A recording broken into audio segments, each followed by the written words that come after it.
In this tutorial, we are going to see how to serialize a variable value when you trying to rename a particular variable.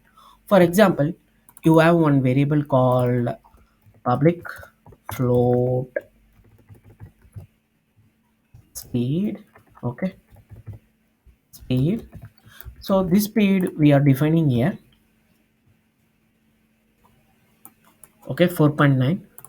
If you think that you have written wrongly, or if you like to change a variable name, if we change here to height, see in that editor, the variable which you stored, it will be gone away because you rename that variable, right?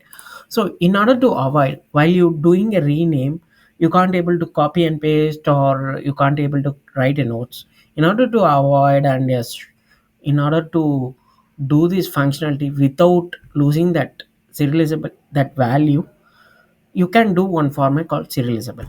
Okay, so we'll see how to do. First of all, you want to have a namespace called unity engine dot serialization.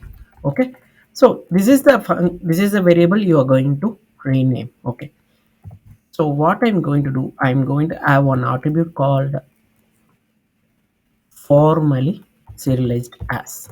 This will do the trick for us.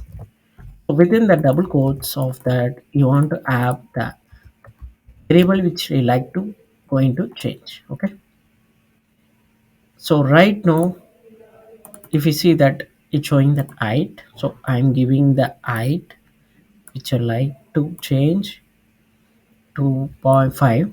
Okay, save that.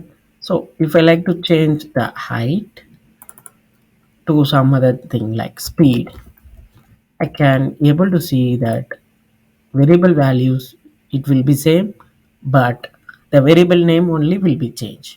So this will do the trick to save your variable value without losing that value, and it will reduce your time also. After that, you can able to comment this is not required, since the value is been catched while you doing a rename. So it's a kind of a simple trick we can use whenever you like to have. It's kind of a shortcut. So that's it, guys. If you think this video is very helpful for you, please subscribe us. Thank you.